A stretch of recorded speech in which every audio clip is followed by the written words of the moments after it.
ये short question आ सकते हैं, ये लॉन्ग क्वेश्चन आता होता है। तो लॉन्ग क्वेश्चन में तो फिर आपने दोनों ये भी बनानी होगी, ये भी बनानी।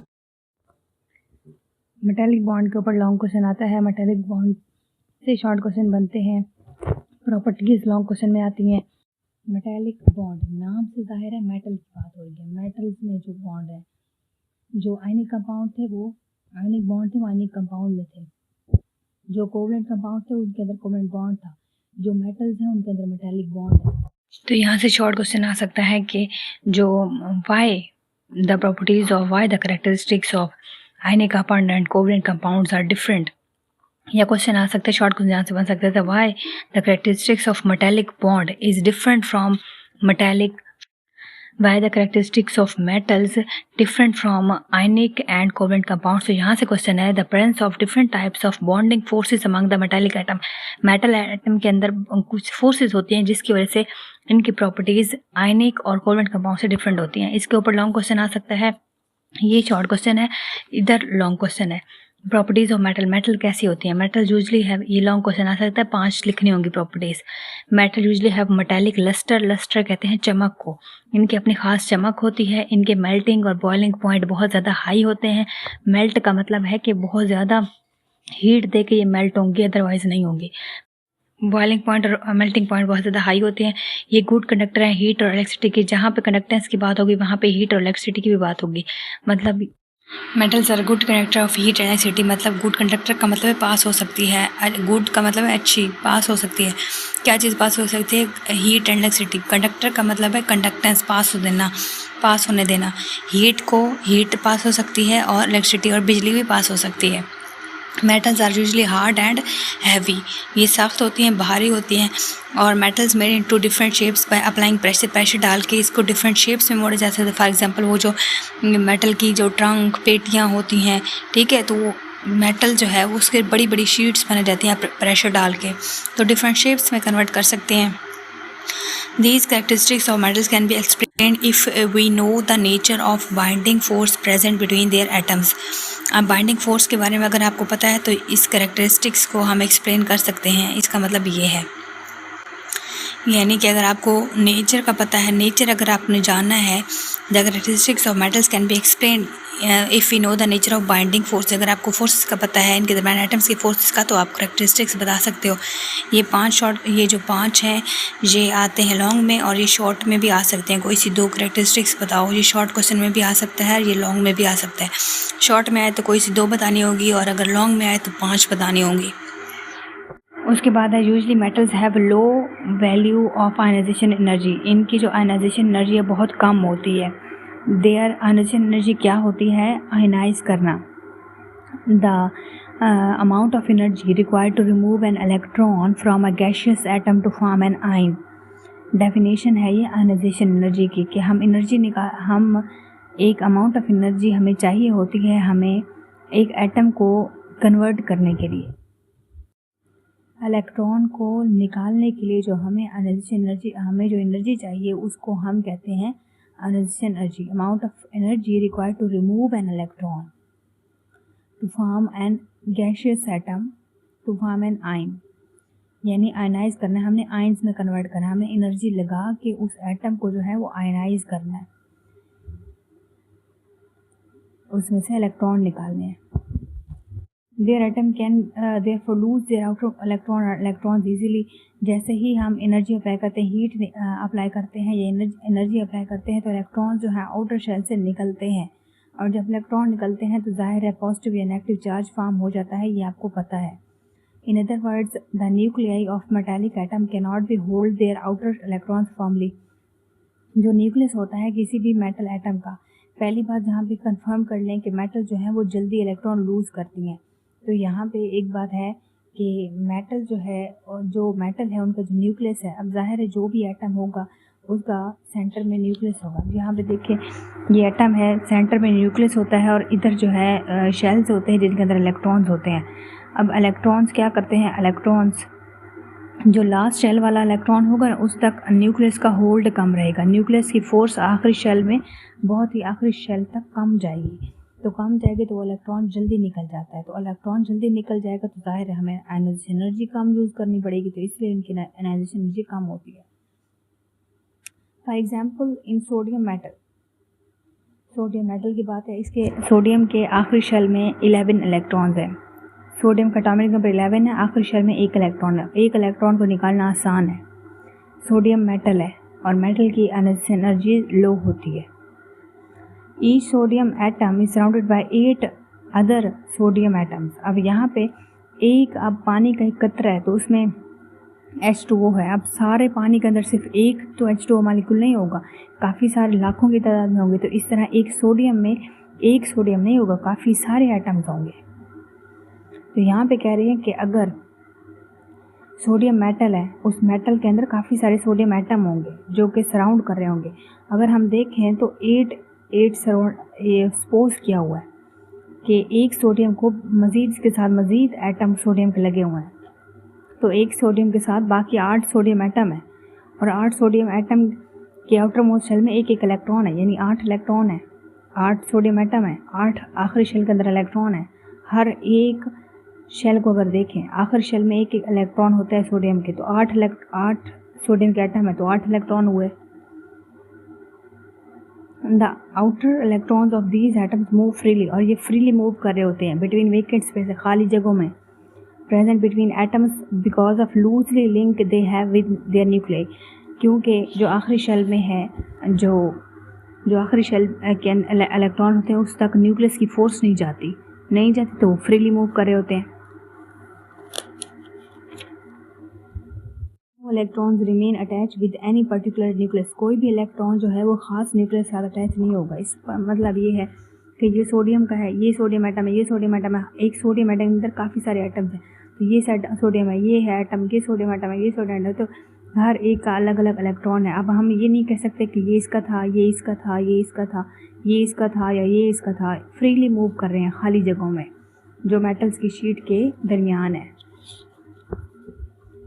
उसके बाद देखिए metal will appear to have sea of electrons, और ऐसे हमें लगता है कि मेटल जो है, मेटल सी ऑफ इलेक्ट्रॉन है, एक समंदर है इलेक्ट्रॉन्स का, जिसमें न्यूक्लियर जो है, न्यूक्लियर ऑफ एटम सबमर्ज हैं, डूबे हुए हैं।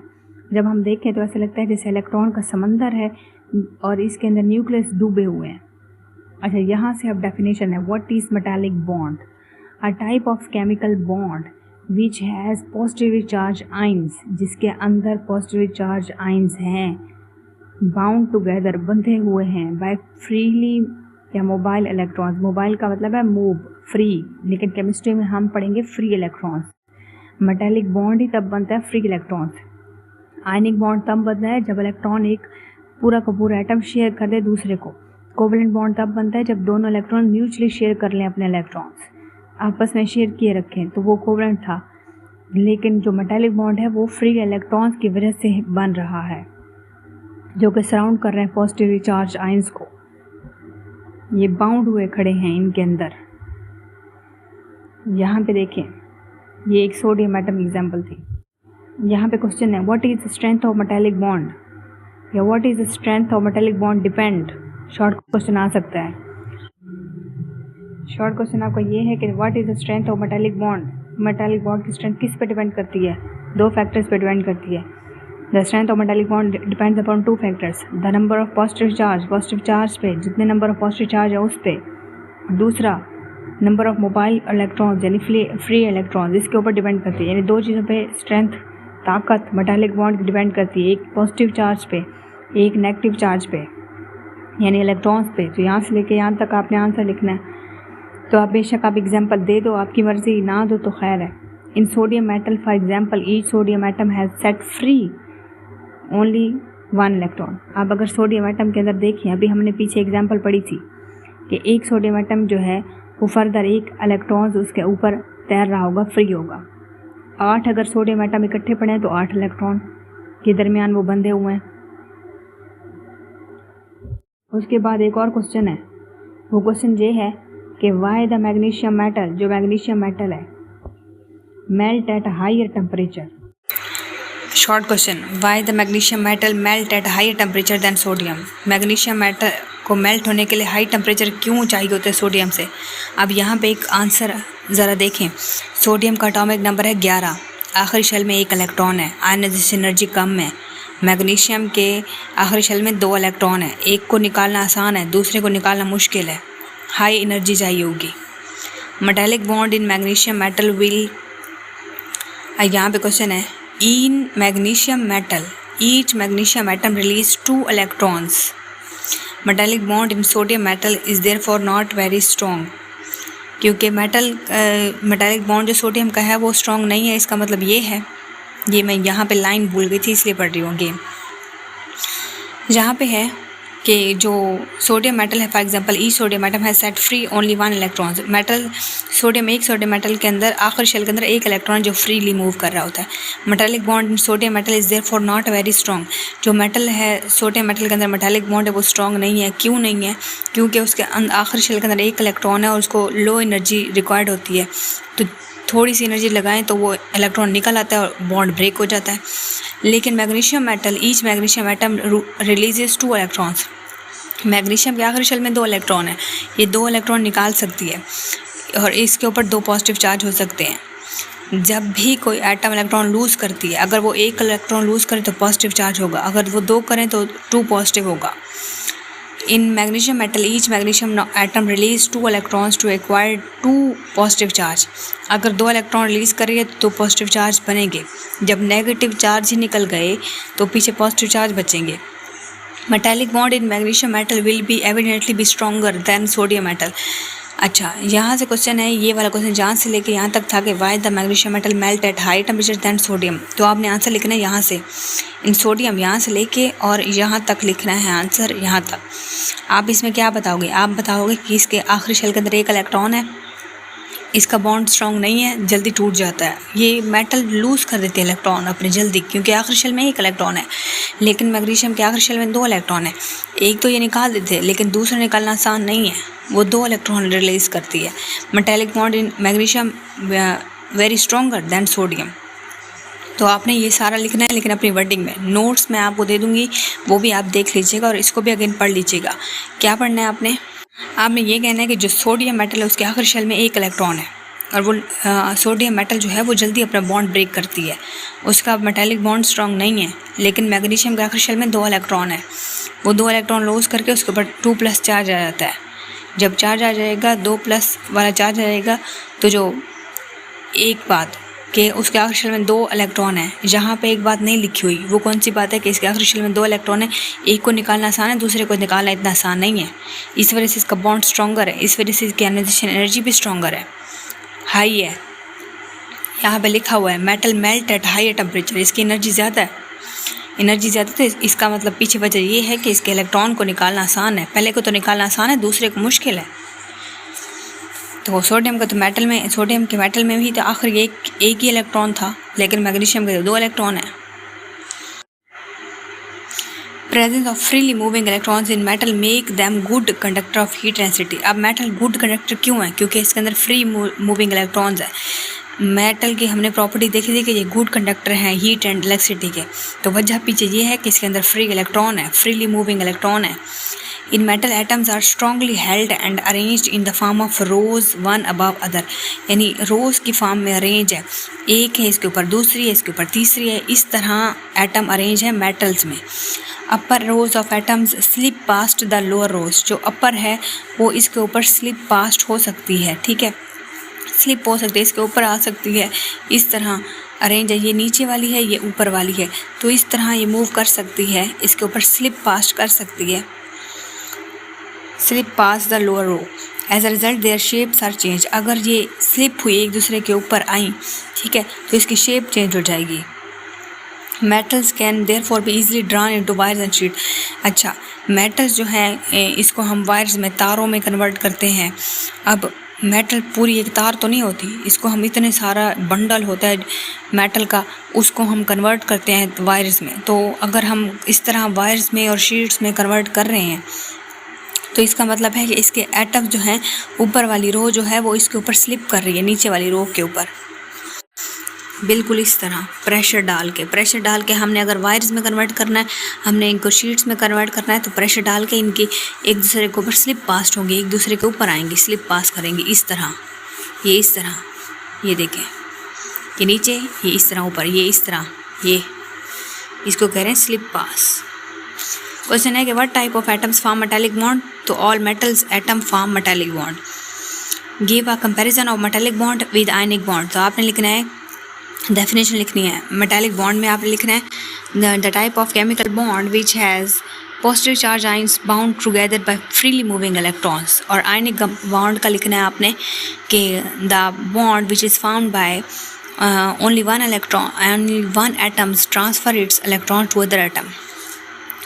इंटरेस्टिंग इन्फॉर्मेशन है। Metals are extensively used in many industries, कहाँ पे यूज़ होते हैं, क्वेश्चन आ सकता है what are the application of metals, तो आपने यहाँ से लिखना है, यहाँ से लेके यहाँ तक। They are used in machinery, automobiles, railway, aircrafts, जहाज़ों में, रॉकेट्स में, construction of industries, electronics industry, jewellery में, इलेक्ट्रिक वायर में और मैनी मोर। ये एप्लीकेशन है, ये शॉर्ट क्वेश्चन आ सकता है, ये शॉर्ट क्वेश्चन आ सकते हैं। ये जो मेटल्स वायर्स में कन्वर्ट होती हैं, क्यों होती हैं, क्योंकि रोज़ में एटम अरेंज हो जाते हैं इसलिए। तो आपको बता दिया, मैं नोट्स अटैच कर रही हूँ, आप देख लीजिएगा। ये शॉर्ट क्वेश्चन आ सकते हैं, ये लॉन्ग क्वेश्चन आता होता है, तो लॉन्ग क्वेश्चन में तो फिर आपने दोनों ये भी बनानी होगी, ये भी बनानी होगी और ये चीज़ें लिखनी होगी। हेडिंग्स नोट्स आपको लास्ट पे अवेलेबल हैं और इजी कैम ऑफिशियल के फेसबुक पेज पे भी अवेलेबल हैं, तो आप वहाँ से भी देख सकते हो। लिंक इसका कमेंट सेक्शन में है, आप देख लीजिएगा। कोई बात समझना है ज़रूर पूछिएगा। मिलते हैं नेक्स्ट लेक्चर में, अपना ख्याल रखिएगा। चैनल को सब्सक्राइब कर दें, वीडियो को पूरा देखा करें। थैंक यू सो मच, अल्लाह हाफिज़।